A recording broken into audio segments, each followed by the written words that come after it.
ಟಿವಿ9 digital ಲೈವ್ಗೆ ಸ್ವಾಗತ. ನಾನು ಆನಂದ್ ಬುರ್ಲಿ. ಸದ್ಯ ಬರ್ತಾ ಇರುವಂತಹ ಸೋಂಕಿತರ ಸಂಖ್ಯೆ 12,000 13,000 ಸೋಂಕಿತರು ಕಾಣಿಸಿಕೊಳ್ತಾ ಇದ್ದಾರೆ ಕರ್ನಾಟಕದಲ್ಲಿ. ಅದರಲ್ಲೂ ಬೆಂಗಳೂರಿನಲ್ಲಿ 12,000ಕ್ಕೂ ಅಧಿಕ ಕೊರೋನಾ ಸೋಂಕಿತರು ನಿನ್ನೆ ಕಾಣಿಸಿಕೊಂಡಿದ್ದಾರೆ. ಇವತ್ತು 10,000 ಹತ್ತಿರ ಸೋಂಕಿತರು ಕಾಣಿಸಿಕೊಳ್ಳುವಂತಹ ಸಾಧ್ಯತೆ ಇದೆ ಅಂತ ಹೇಳಿ ಬಿಬಿಎಂಪಿಯ ವಾರ್ ರೂಮ್ನ ಮಾಹಿತಿ ಸಿಗ್ತಾ ಇದೆ. ಈಗಲೇ ಹಿಂಗೆ ಇನ್ ಮುಂದೆ ಹೆಂಗೆ ಎನ್ನುವಂತ ಪ್ರಶ್ನೆ ಎದ್ದಿತ್ತು. ಅದಕ್ಕೆ ನಾವು ಗಮನಿಸ್ತಾ ಹೋದ್ರೆ ಮೊನ್ನೆ ನಾವು ನೋಡಿರೋ ಹಾಗೆ ಭ್ರಮರ್ ಮುಖರ್ಜಿ ತಯಾರು ಮಾಡಿರುವಂತಹ ಮಾಡೆಲ್ನ ಪ್ರಕಾರ ಪ್ರತಿನಿತ್ಯ 40,000 ಕೇಸ್ಗಳು ದಾಖಲಾಗ್ತವೆ ಮೇ ನಂತರದಲ್ಲಿ ಎನ್ನುವಂತಹ ಮಾತಿತ್ತು. ಅದಕ್ಕೂ ಮುಂಚಿತವಾಗಿ ಒಂದು ಪ್ರಿಡಿಕ್ಟ್ ಮಾಡಲಾಗಿತ್ತು. ಸದ್ಯ ಬರ್ತಾ ಇರುವಂತಹ 12,000 13,000 ಕೇಸ್ಗಳು ಏಪ್ರಿಲ್ ನಂತರದಲ್ಲಿ ಬರ್ತವೆ ಅಥವಾ ಏಪ್ರಿಲ್ ಕೊನೆಯ ವಾರದಲ್ಲಿ ಬರ್ತವೆ ಎನ್ನುವಂಥ ಮಾತಿತ್ತು. ಆದ್ರೆ ಈಗ ಏಪ್ರಿಲ್ ಮಧ್ಯಭಾಗದಲ್ಲೇ ಪ್ರತಿನಿತ್ಯ 10,000ಕ್ಕೂ ಅಧಿಕ ಕೇಸ್ಗಳು ಬೆಂಗಳೂರಿನಲ್ಲಿ ದಾಖಲಾಗ್ತಾ ಇದ್ರೆ ಒಟ್ಟಾರೆಯಾಗಿ 15,000 ಗಡಿಯನ್ನ ದಾಟಿ ಸೋಂಕಿತರು ಪತ್ತೆಯಾಗ್ತಾ ಇದ್ದಾರೆ ಕರ್ನಾಟಕದಲ್ಲಿ. ಈಗಿನ ಪರಿಸ್ಥಿತಿಯೇ ಇಷ್ಟು ದಾರುಣವಾಗಿದೆ. ಜನ ಬೆಡ್ ಸಿಗದೆ ಸಾಯ್ತಾ ಇದ್ದಾರೆ, ಜನ ICU ಸಿಗದೆ ಪರದಾಡ್ತಾ ಇದ್ದಾರೆ, ವೆಂಟಿಲೇಟರ್ ಸಿಗದೆ ಒದ್ದಾಡ್ತಾ ಇದ್ದಾರೆ. 10-15,000 ಕೇಸ್ಗಳಿದ್ದಂಥ ಸಂದರ್ಭದಲ್ಲೇ ನಿಭಾಯಿಸೋದಕ್ಕೆ ಸಾಧ್ಯ ಆಗ್ತಿಲ್ಲ. ಇಂಥ ಸಂದರ್ಭದಲ್ಲಿ ಪ್ರತಿನಿತ್ಯ 40,000 ಕೇಸ್ಗಳು ಬರ್ತಾ ಹೋದ್ರೆ ಕರ್ನಾಟಕದ ಕಥೆ ಏನು? ಈ ವಿಚಾರವಾಗಿ ನನ್ನ ಜೊತೆಗೆ ಅತಿಥಿಗಳು ಜಾಯ್ನ್ ಆಗಿದ್ದಾರೆ. ಅವರ ಬಳಿನಲ್ಲಿ ಚರ್ಚೆ ಮಾಡ್ತೀನಿ. ಡಾಕ್ಟರ್ ದಿವಾಕರ್ ನಮ್ಮ ಜೊತೆಗೆ ಜಾಯ್ನ್ ಆಗಿದ್ದಾರೆ, private hospitals and nursing home association ನ ಜಾಯಿಂಟ್ ಸೆಕ್ರೆಟರಿ ಅವರು. ಹಾಗೇನೆ ಲಲಿತಾ ಡಾಕ್ಟರ್ ನಮ್ಮ ಜೊತೆಗೆ ಜಾಯ್ನ್ ಆಗಿದ್ದಾರೆ. ಸುನಿಲ್ ಸೋಂಕು ಶಾಸ್ತ್ರಜ್ಞರು ಕೂಡ ನಮ್ಮ ಜೊತೆಗೆ ಜಾಯ್ನ್ ಆಗಿದ್ದಾರೆ. ಅವರ ಬಳಿನಲ್ಲಿ ಚರ್ಚೆ ಮಾಡ್ತೀನಿ. ಇಲ್ಲಿ ಗಮನಿಸಬೇಕಾಗಿರುವಂತಹ ಅಂಶ, ಸೋಂಕಿತರು ಎಷ್ಟು ಬರ್ತಾರೆ ಅನ್ನೋದಕ್ಕಿಂತ ಸೋಂಕಿತರಲ್ಲಿ ಎಷ್ಟು ಜನರಿಗೆ ಆಸ್ಪತ್ರೆಯ ಬೆಡ್ ಬೇಕಾಗುತ್ತೆ, ಯಾವ ರೀತಿಯ ಬೆಡ್ ಬೇಕಾಗುತ್ತೆ ಅನ್ನೋದು ವೆರಿ ಇಂಪಾರ್ಟೆಂಟ್ ಆಗಿರುವಂತಹ ವಿಚಾರ. ಅದನ್ನ ಲೆಕ್ಕ ಹಾಕ್ತಾ ಹೋದ್ರೆ ಪ್ರತಿನಿತ್ಯ ದಾಖಲಾಗುವಂತಹ ಸೋಂಕಿತರ ಪೈಕಿ 5% ಅಥವಾ 5ರಿಂದ 10% ಜನರಿಗೆ ಆಸ್ಪತ್ರೆಯ ಬೆಡ್ ಬೇಕು ಅಂತ ಆದ್ರೂ ಕೂಡ ಇನ್ನೇನು ಕೆಲವೇ ದಿವಸಗಳಲ್ಲಿ ಅಷ್ಟೂ ಬೆಡ್ಗಳು ಫುಲ್ ಆಗಿ ಹೋಗ್ತವೆ. ಈಗಾಗಲೇ ಬೆಡ್ಡಿನ ಸಂಖ್ಯೆ ಕಮ್ಮಿಯಾಗಿ ಬೆಡ್ ಸಿಗದೆ ಪರದಾಡುವಂತವರ ಸಂಖ್ಯೆ ಜಾಸ್ತಿ ಆಗ್ತಾ ಇದೆ. ನಮ್ಮ ಜೊತೆಗೆ ಡಾಕ್ಟರ್ ದಿವಾಕರ್ ಇದ್ದಾರೆ. ಡಾಕ್ಟ್ರೆ, ಇಲ್ಲಿ ಒಂದು ವಿಚಾರ ಗಮನಿಸ್ತಾ ಇದ್ವಿ. ಇಲ್ಲಿ ಏನಾಗಿದೆ ಅಂತ ಹೇಳಿದ್ರೆ, ಈ 10-12 ಸಾವಿರ ಬಂದಂತ ಸಂದರ್ಭದಲ್ಲೇ ಆಸ್ಪತ್ರೆಯಲ್ಲಿ ಬೆಡ್ ಇಲ್ಲದೆ ಒದ್ದಾಡುವಂತ ಸ್ಥಿತಿ ನಿರ್ಮಾಣ ಆಗಿದೆ. ಜನ ಪರದಾಡ್ತಾ ಇದ್ದಾರೆ. ಈ ಮ್ಯಾಥಮೆಟಿಕಲ್ ಮಾಡೆಲ್ ಅನ್ನ ಗಮನಿಸ್ತಾ ಹೋದ್ರೆ ಅಥವಾ ಈ ಎಕ್ಸ್ಪರ್ಟ್ಗಳು ಅದನ್ನ ಪ್ರಿಡಿಕ್ಟ್ ಮಾಡ್ತಾ ಹೋದಂತ ಸಂದರ್ಭದಲ್ಲಿ ಮೇ ನಂತರದಲ್ಲಿ ಅಥವಾ ಏಪ್ರಿಲ್ ಕೊನೆಯ ವಾರದಲ್ಲಿ 40,000 ಕೇಸ್ಗಳು ದಾಖಲಾಗ್ತವೆ ಎನ್ನುವಂತ ಮಾತಿದೆ. ಇದೆಲ್ಲದಕ್ಕೂ ಕೂಡ ಕೋಪ್ ಅಪ್ ಮಾಡ್ಕೊಳ್ಳೋದಕ್ಕೆ ಮೆಡಿಕಲ್ ಫೆಸಿಲಿಟೀಸ್ ಅಷ್ಟೊಂದು ಇದೆಯಾ ಕರ್ನಾಟಕದಲ್ಲಿ, ಎಸ್ಪೆಷಲಿ ಬೆಂಗಳೂರಿನಲ್ಲಿ? ನಮಸ್ಕಾರ. ಬೆಂಗಳೂರಿಗೆ ಗೌರ್ಮೆಂಟ್ ಹಾಸ್ಪಿಟಲ್ಗಿಂತ ಪ್ರೈವೇಟ್ ಹಾಸ್ಪಿಟಲ್ಸ್ ಎರಡು ಸೇರಿಸ್ಕೊಂಡು ಮ್ಯಾನೇಜ್ ಮಾಡ್ಬೋದು. Private hospitals 50% of the beds ಎಲ್ಲ ಕೊಡಬೇಕು ಅಂತ ಮಾಡಿದ್ದೀವಿ. ಅಬೌವ್ 50 ಬೆಡ್ಸ್ ಇರೋ ಹಾಸ್ಪಿಟಲ್ಗೆ 50% ಆಫ್ ದ ಬೆಡ್ಸ್ ಅಂದ್ರೆ ಕೋವಿಡ್ ಪೇಷಂಟ್ಸ್ಗೆ ಮಾತ್ರ ಕೊಡಬೇಕು ಅಂತ ಮಾಡಿದ್ದೀವಿ. ಅದರಿಂದ ಮತ್ತೆ ಗೌರ್ಮೆಂಟ್ ಹಾಸ್ಪಿಟಲ್ಸ್ ಅದ್ರದ್ದು ಹೆಲ್ತ್ ಸಿಸ್ಟಮ್ ಸ್ವಲ್ಪ ಇಂಪ್ರೂವ್ ಆಗ್ತಾ ಇದೆ. ಅದು ಕೂಡ ಎರಡು ಸೇರ್ಕೊಂಡು ಮ್ಯಾನೇಜ್ ಮಾಡ್ಬೋದು. ಬಟ್ ನಾವು ಇದಕ್ಕೆ ಪ್ರಿಕಾಷನ್ಸ್ ಮುಂಚೆಯಿಂದಲೇ ತಗೋಬೇಕು. ಯಾಕಂದ್ರೆ ಪೇಷಂಟ್ಸ್ ಎಲ್ಲ ಪಾಸಿಟಿವ್ ಆದ ತಕ್ಷಣ ಸುಮ್ಮನೆ ಮನೇಲೇ ಇರೋದ್ರ ಬದಲು ಒಂದು ಫಿಸಿಷಿಯನ್ಸ್ ಒಪಿನಿಯನ್ ತಗೊಂಡು ಹೋಮ್ ಕ್ವಾರಂಟೈನ್ ಮಾಡ್ಕೋಬಹುದು. Most 90% of the home quarantine ಮಾಡ್ಕೋಬಹುದು. ಬಟ್ ಅದಕ್ಕೆ ಮುಂಚೆ ಒಂದ್ಸರಿ ಅವರು ಒಂದು ಫಿಸಿಷಿಯನ್ಸ್ ಒಪಿನಿಯನ್ ತಗೋಬೇಕು. ಆಮೇಲೆ ಅವರು ಒಂದು ಚೆಸ್ಟ್ ಎಕ್ಸ್ರೇ, ಒಂದು ಬೇಸಿಕ್ ಬ್ಲಡ್ ಟೆಸ್ಟ್ ಎಲ್ಲ ಮಾಡ್ತಾರೆ. ಅದ್ರ ಹೇಳ್ಬಿಟ್ಟು ಸ್ವಲ್ಪ ನಾರ್ಮಲ್ ಆಗಿದೆ, ವಿತ್ CT ವೈರಲ್ ಲೋಡ್ ಜಾಸ್ತಿ ಇಲ್ಲ, CT ವ್ಯಾಲ್ಯೂ ಮೋರ್ ದೆನ್ 30 ಇದೆ ಅಂತಂದ್ರೆ ಹೋಮ್ ಐಸೋಲೇಷನ್ ಮಾಡ್ಕೋಬೇಕಾಗತ್ತೆ. ಮಿಕ್ಕಾದವ್ರು ಒಂದು 5% ಪೇಷಂಟ್ಸ್ ಮಾತ್ರ ಬೆಡ್ ಬೇಕಾಗತ್ತೆ. ಅದಕ್ಕೆ ಇವಾಗ ಇರೋದ್ರಿಂದ ನಾವು ಎಲ್ಲ ಇವಾಗ ನಾನ್ ಕೋವಿಡ್ ಪೇಷಂಟ್ಸ್ ತುಂಬಾ ಅಡ್ಮಿಟ್ ಆಗಿರೋದಲ್ಲ, ಅವರೆಲ್ಲ ಸ್ವಲ್ಪ ಡಿಸ್ಚಾರ್ಜ್ ಆಗಿ 50% of the beds by within 1 or 2-3 days ready ಆಗುತ್ತೆ ಎಲ್ಲ ಹಾಸ್ಪಿಟಲ್. ಅವಾಗ ಮ್ಯಾನೇಜ್ ಮಾಡ್ಬೋದು ಅನ್ಸುತ್ತೆ ನಮಗೆ. ಬಟ್ ಡಾಕ್ಟ್ರೆ, ಇಲ್ಲಿ ಬೆಂಗಳೂರಿನಂತ ಸ್ಥಿತಿ ಗಮನಿಸ್ತಾ ಇದೀವಿ. 10,000 ನಿನ್ನೆ 12,000 ಚಿಲ್ಲರೆ ಬಂದಿದೆ, ಇವತ್ತು 10,000 ಬರ್ತಾ ಇದೆ ಸೋಂಕಿತರ ಸಂಖ್ಯೆ ಅಂತ ಹೇಳಿ. ಈಗಾಗಲೇ ಬೆಡ್ ಸಿಗ್ತಾ ಇಲ್ಲ, ಪ್ರೈವೇಟ್ ಹಾಸ್ಪಿಟಲ್ಗಳು ಒದ್ದಾಡ್ತಾ ಇದಾವೆ. ನಾನ್ ಕೋವಿಡ್ ಪೇಷಂಟ್ಗಳು ಅಡ್ಮಿಟ್ ಆಗಿದ್ದಾರೆ, ಅವ್ರನ್ನ ಮನೆ ಕಳಿಸೋದಕ್ಕಾಗೋದಿಲ್ಲ ಏಕಾಏಕಿ. ಇಂಥ ಸಂದರ್ಭದಲ್ಲಿ ಈ ಕಡೆ 50% ಬೆಡ್ ಅನ್ನ ಸರ್ಕಾರಕ್ಕೆ ಹೊಂದಿಸಬೇಕು. ಕೊಟ್ಟಿರೋ ಬೆಡ್ ಫುಲ್ಫಿಲ್ ಆಗ್ತಾ ಇದೆಯೋ ಇಲ್ಲೋ ಅಂತೇಳಿ ಮಾನಿಟರ್ ಮಾಡಬೇಕು. ನಾವು ಎಷ್ಟೇ ಬೆಡ್ಗಳನ್ನ ಸರ್ಕಾರಕ್ಕೆ ಕೊಡ್ಲಿ ಅಥವಾ ಖಾಸಗಿಯವರು ಇಟ್ಕೊಳ್ಳಿ, ವೈದ್ಯರನ್ನು ಸೃಷ್ಟಿ ಮಾಡೋಕ್ಕಾಗುತ್ತಾ ಅಂತ ರಾತ್ರೋರಾತ್ರಿ? ಇರೋ 10-12 ಸಾವಿರ ಕೇಸನ್ನ ಮ್ಯಾನೇಜ್ ಮಾಡೋದ್ರಲ್ಲೇ ಹೆಣಗಾಡ್ತಾ ಇದ್ದೀವಿ. 40,000 ಕೇಸ್ಗಳೇನಾದ್ರೂ ಪ್ರತಿನಿತ್ಯ ಬರ್ತಾ ಹೋದ್ರೆ ಸಾಧ್ಯ ಇದೆಯಾ? ಇದಕ್ಕೆ ನಾವು ಸ್ವಲ್ಪ ಟ್ರೈನ್ ಅಪ್ ಮಾಡ್ಬೇಕಾಗುತ್ತೆ. ಇವಾಗ ಫಿಸಿಷಿಯನ್ಸ್ ಸ್ವಲ್ಪ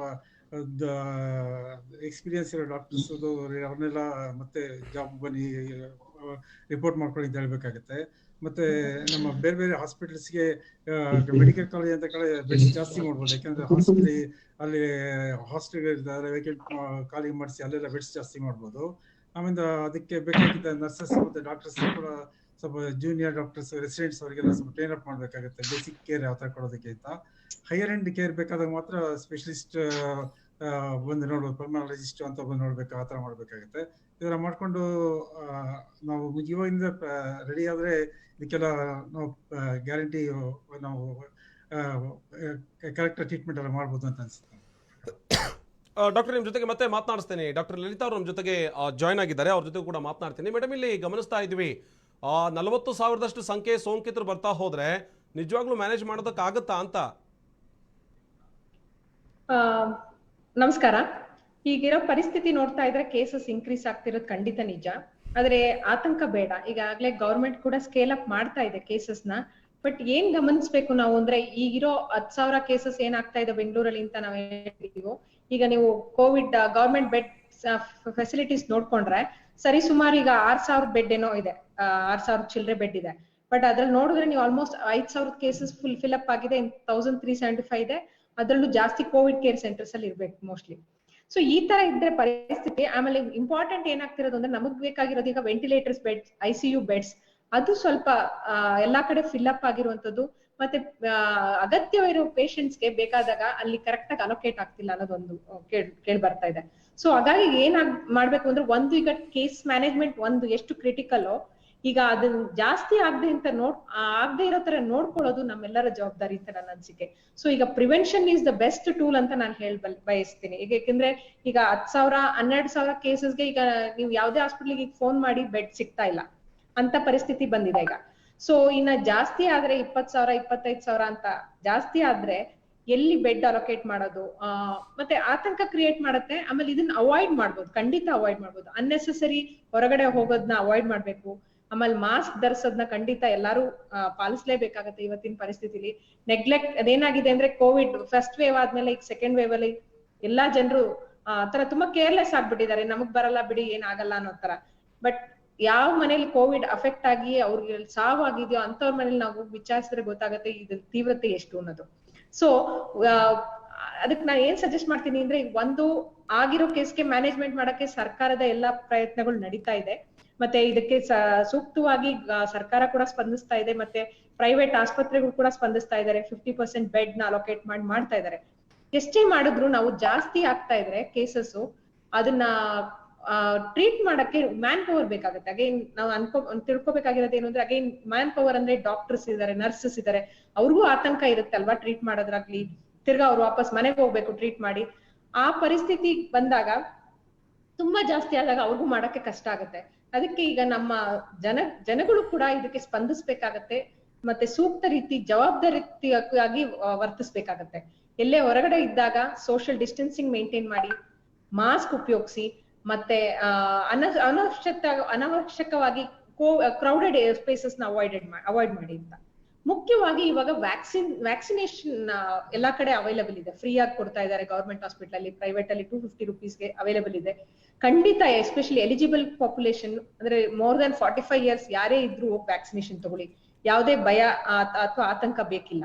ಯಾಕೆಂದ್ರೆ ಈಗ ನೋಡಿರೋ ಪ್ರಕಾರ ನಾವು ನೋಡ್ತಿದ್ರೆ, ಈಗ ಕೆಲವ್ರಿಗೆ ಡೌಟ್ ಇದೆ, ವ್ಯಾಕ್ಸಿನೇಷನ್ ಹಾಕೊಂಡಿರೋರ್ಗು ಕೋವಿಡ್ ಬರ್ತಾ ಇದೆ, ತಗೋಬೇಕಾ ಬೇಡವಾ ಅನ್ನೋ ಒಂದು ಆತಂಕ ಇದೆ.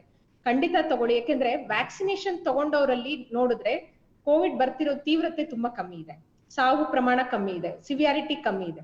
ಹಾಗಾಗಿ ಇದು ಡೆತ್ಸ್ ಪ್ರಿವೆಂಟ್ ಮಾಡಕ್ಕೆ, ಹಾಸ್ಪಿಟಲೈಸೇಷನ್ ಪ್ರಿವೆಂಟ್ ಮಾಡಕ್ಕೆ ಖಂಡಿತ ಹೆಲ್ಪ್ ಆಗುತ್ತೆ.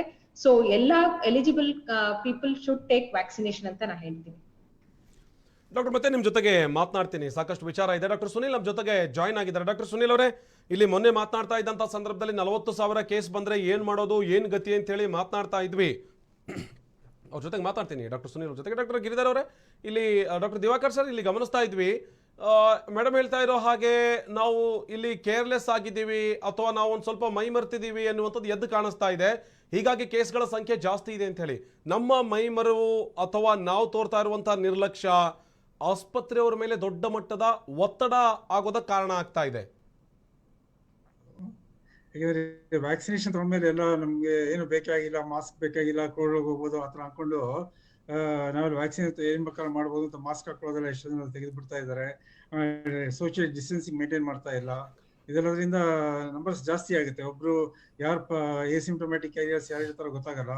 ಸೊ ಈವನ್ ವ್ಯಾಕ್ಸಿನೇಷನ್ ತಗೊಂಡ್ರು ಕೂಡ we have to continue all this mask ಹಾಕೊಳ್ಳೋದು ಮತ್ತೆ ಸೋಷಿಯಲ್ ಡಿಸ್ಟೆನ್ಸಿಂಗ್ ಮೇಂಟೈನ್ ಮಾಡೋದು, ಇದೆಲ್ಲ ಮಾಡಿದ್ರೆ ಸ್ವಲ್ಪ ನಂಬರ್ಸ್ ಆಫ್ ಪಾಸಿಟಿವ್ ಕೇಸ್ ಆಗೋದು ಕಡಿಮೆ ಮಾಡ್ಬೋದು. ಸೊ ಇದೆಲ್ಲದು ಪ್ರಿಕಾಷನ್ಸ್ ತಗೋಬೇಕಾಗುತ್ತೆ. ಒಂದು ಅರ್ಲಿ ಸಿಂಪ್ಟಮ್ಸ್ ಬಂದ ತಕ್ಷಣ ಟೆಸ್ಟ್ ಮಾಡಿಸ್ಬಿಟ್ಟು whatever treatment is required ಅದು ತಗೋಬೇಕಾಗುತ್ತೆ. ಆ ಥರ ಮಾಡಿದ್ರೆ ಒಳ್ಳೆಯದು. ಬಟ್ ಸರ್, ಇಲ್ಲಿ ಒಂದು ವಿಚಾರ ಇತ್ತು.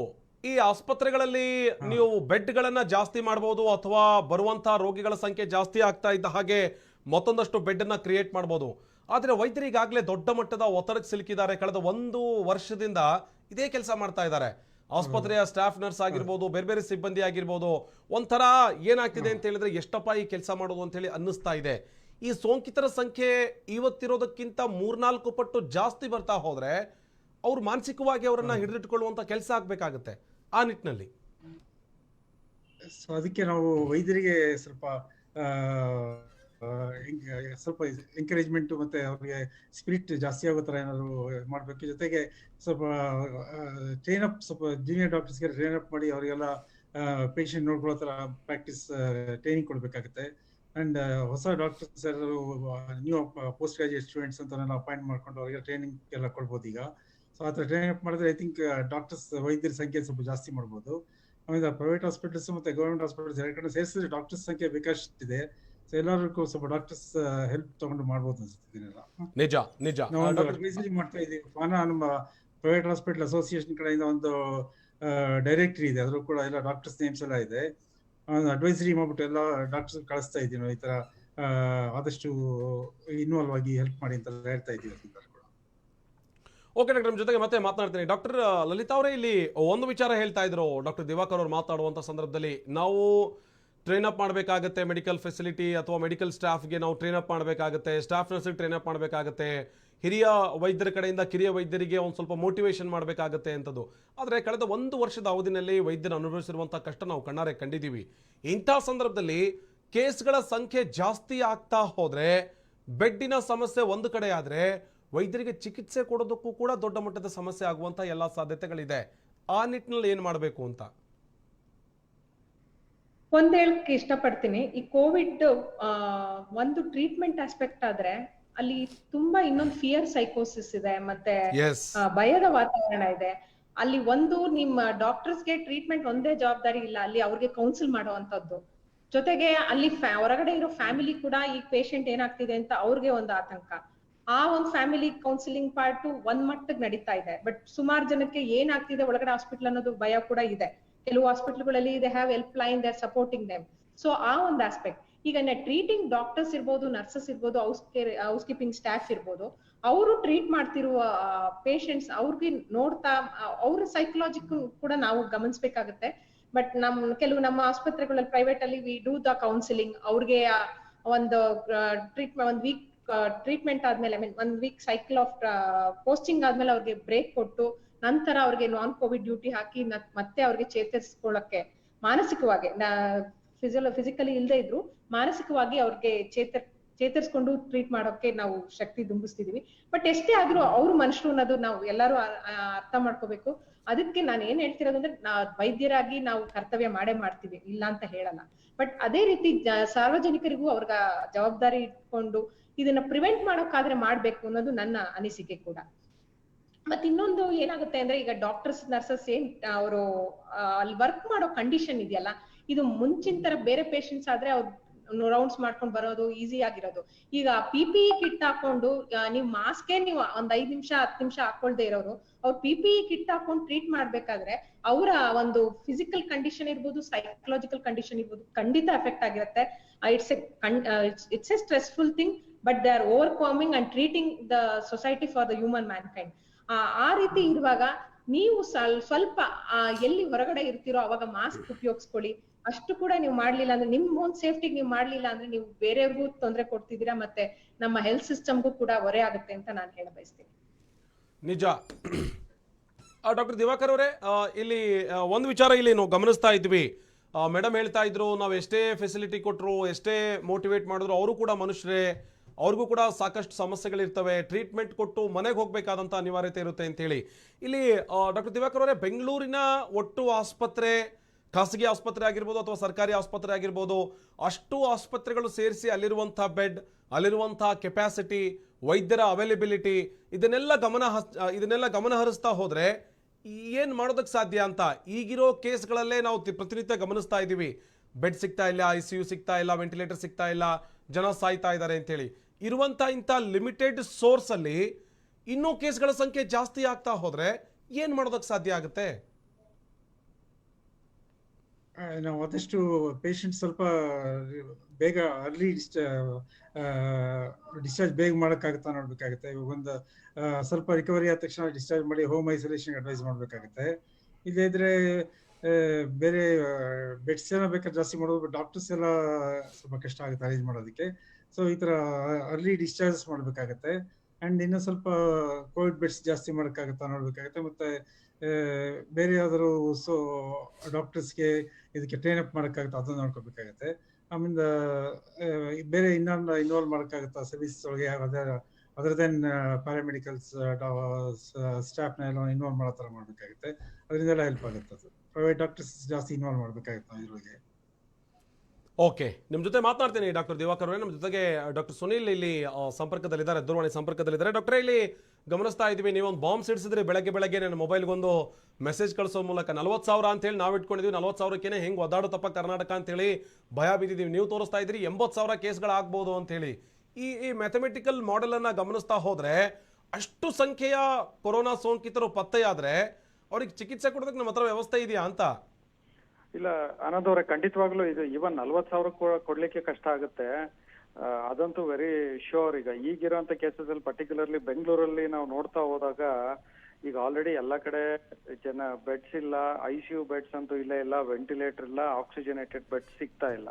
ಸೊ ಒಂದು ಬೆಡ್ ಸಿಗದೆ ಇರೋದಂಥದ್ದು ಒಂದು ಪೇಷಂಟ್ಗಳಿಗೆ ತೊಂದರೆ ಆದ್ರೆ ಸರ್ಕಾರದ ವತಿಯಿಂದ ನೋಡ್ತಾ ಹೋದಾಗ ಅದಕ್ಕೆ ಆಕ್ಸಿಜನ್ ಸಿಲಿಂಡರ್ನ ಮಾಡೋವಂಥದ್ದು, ಮತ್ತೆ ಅದಕ್ಕೆ ಒಂದೇನೋ ಟ್ರೀಟ್ಮೆಂಟ್ ಪ್ರೋಸೆಸ್ಗೆ ನಾವು ಮಾಡ್ರೇಟ್ ಸಿವಿಯರ್ ಕೇಸಸ್ಗೆ ರೆಮಿಡಿಸಿವಿರ್ ಅಂತ ಏನು ಇಂಜೆಕ್ಷನ್ ಹೇಳ್ತೀವಿ, ಅದ್ರದ್ದು ಕೂಡ ಕೊರತೆ ಕಾಣ್ತಾ ಇದೆ.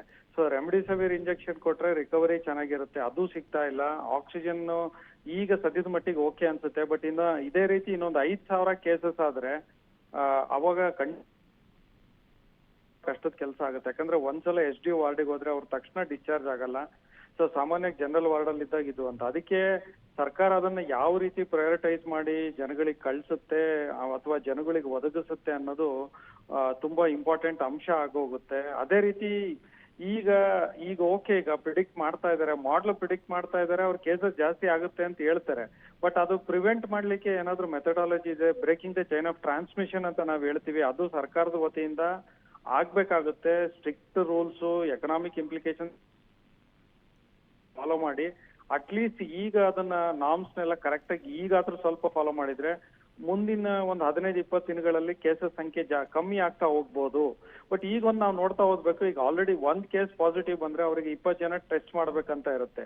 ಆ ಕೇಸಸ್ ಬ್ಯಾಕ್ಲಾಗೆ ತುಂಬಾ ಉಳಿತಾ ಹೋಗುತ್ತೆ. ಅವ್ರನ್ನೆಲ್ಲ ಟೆಸ್ಟ್ ಮಾಡ್ತಾ ಹೋದ್ರೆ ಇನ್ನ ಇದು ಸೋಂಕಿತರ ಸಂಖ್ಯೆ ತುಂಬಾ ಜಾಸ್ತಿ ಆಗುತ್ತೆ ಆನಂದ್.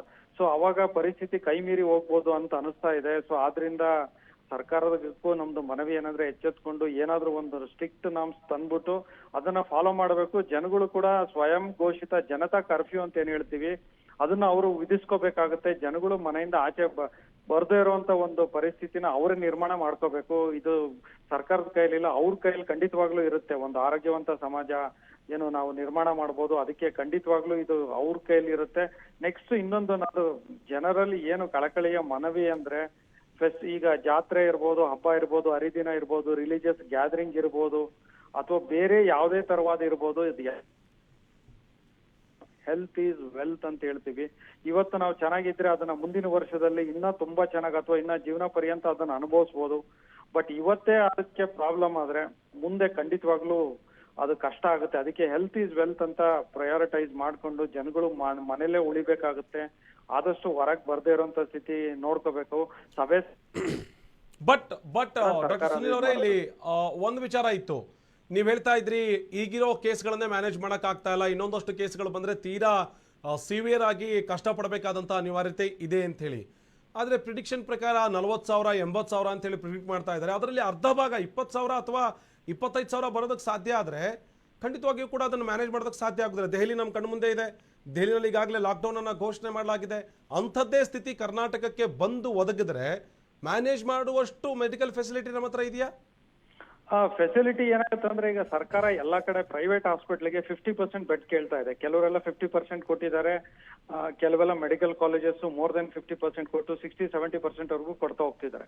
ಈ ಖಾಸಗಿ ಆಸ್ಪತ್ರೆಗಳು ಅಥವಾ ಬೇರೆ ಬೇರೆ ಚಿಕ್ಕ ಚಿಕ್ಕ ಆಸ್ಪತ್ರೆಗಳು ಏನಿದೆ ಅದನ್ನ 50% ನಾಮ್ಸ್ ಇಂದ ಸರ್ಕಾರ ಆಮೇಲೆ ಅವಾಗ ಅದು 75% ಮಾಡುವಂತ ಯೋಚನೆ ಮಾಡ್ಬೇಕಾಗುತ್ತೆ. ಹಾಗಾದ್ರೆ ಇನ್ನು ಸ್ವಲ್ಪ ನಮಗೆ ಬೆಡ್ ಸಿಗುವಂತ ಸಾಧ್ಯತೆ ಇರುತ್ತೆ.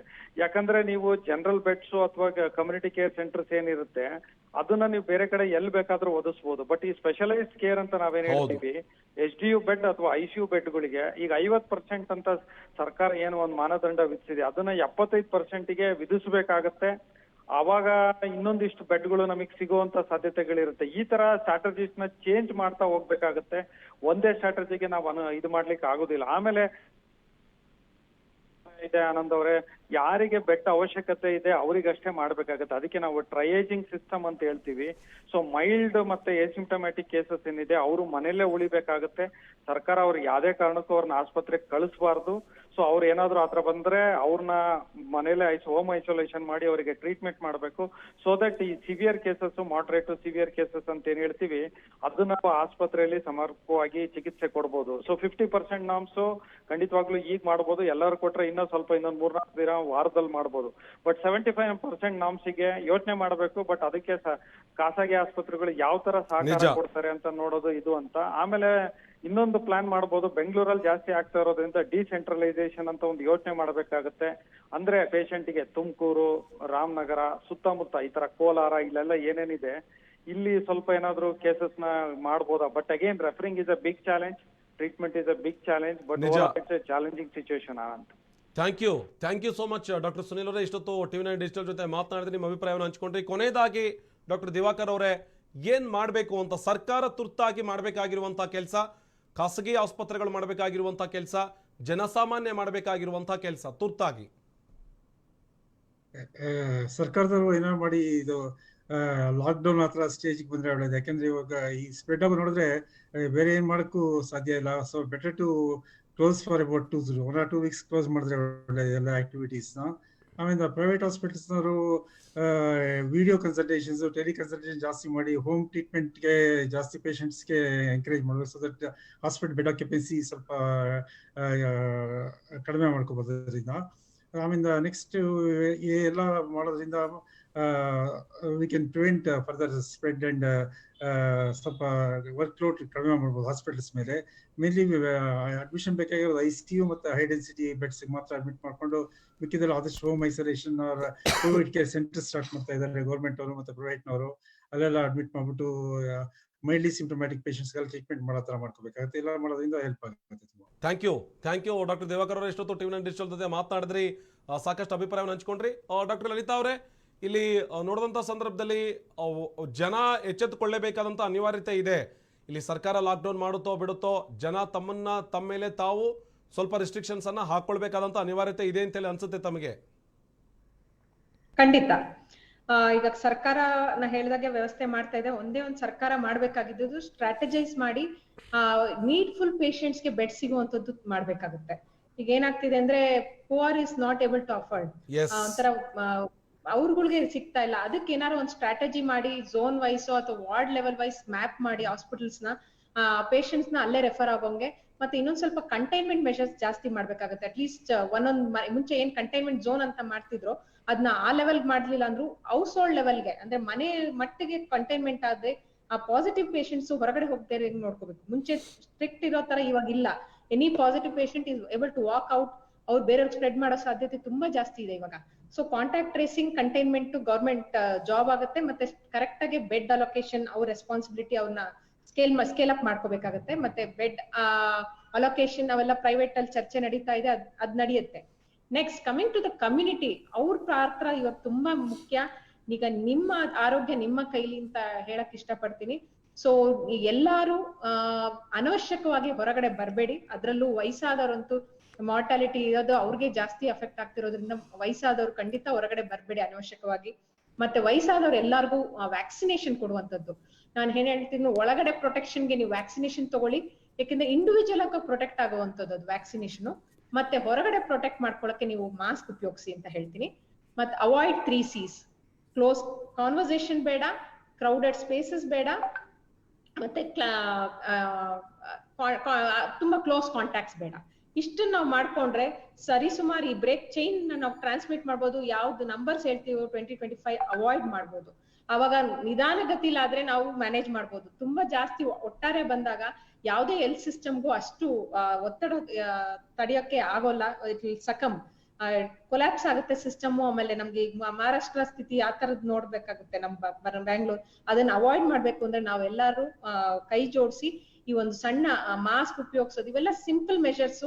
ಇದನ್ನ ನಾವು ಉಪಯೋಗಿಸ್ಬೇಕು. ಅವಾಗ್ಲೇ ಹೇಳ್ದಂಗೆ ಪ್ರಿವೆನ್ಷನ್ ಇಸ್ ಬೆಟರ್ ದನ್ ಕಾಯಿಲೆ ಬಂದು ಆಮೇಲೆ ಬೆಡ್ ಹುಡ್ಕೋ ಬದಲು ಬರ್ದೇ ಇರೋ ತರ ನೋಡ್ಕೊಳ್ಳೋದು ತುಂಬಾ ಇಂಪಾರ್ಟೆಂಟ್ ಅಂತ ನನ್ನ ಅನಿಸಿಕೆ. Thank you doctor, thank you so much. ಇಷ್ಟೊತ್ತು ಟಿವಿ9 ಡಿಜಿಟಲ್ ಜೊತೆ ಮಾತನಾಡಿದ್ರೆ ತಮ್ಮ ಅಭಿಪ್ರಾಯ ಹಂಚ್ಕೊಂಡ್ರೆ ವ್ಯಾಲ್ಯೂಬಲ್ ಆಗಿರುವಂತಹ ಒಂದಷ್ಟು ಪಾಯಿಂಟ್ಸ್ ಅನ್ನು ಹೇಳ್ತಾ ಇದ್ರು. ನಮ್ಮ ಕೈಲಿದೆ, ನಮ್ಮ ಆರೋಗ್ಯ ನಾವು ಕಾಪಾಡಿಕೊಳ್ಳೋದ್ರ ಜೊತೆಗೆ ಇತರರು ಕೂಡ ಆರೋಗ್ಯವಾಗಿರಬಹುದು ಅನ್ನೋದನ್ನ ತೋರಿಸ್ಕೊಡೋದಕ್ಕೆ ಸಾಧ್ಯ ಇದೆ. ಸಿಂಪಲ್ ಮೆಜರ್ಸ್ ಅನ್ನ ಫಾಲೋ ಮಾಡಿ, ಮಾಸ್ಕ್ ಹಾಕೊಂಡು, ದೈಹಿಕ ಅಂತರ ಕಾಪಾಡಿಕೊಂಡು, ಹಾಗಾಗಿ ಸ್ಯಾನಿಟೈಸರ್ ಅಥವಾ ಸೋಪಿನಿಂದ ಕೈ ತೊಳೆದ್ರೆ ಖಂಡಿತವಾಗಿಯೂ ಕೂಡ ಕೊರೋನಾದ ಈ ಚೈನ್ ಅನ್ನ ಬ್ರೇಕ್ ಮಾಡೋದಕ್ಕೆ ಸಾಧ್ಯ ಇದೆ ಅಂತ ಹೇಳಿ. ಇದು ಇವತ್ತಿನ ವಿಶೇಷ. ಮತ್ತೆ ನಾಳೆ ಇಂಥದ್ದೇ ಒಂದು ವಿಶೇಷವಾಗಿರುವಂತಹ ವಿಚಾರದೊಂದಿಗೆ ನಿಮ್ಮ ಮುಂದೆ ಹಾಜರಾಗ್ತೀವಿ. Thank you.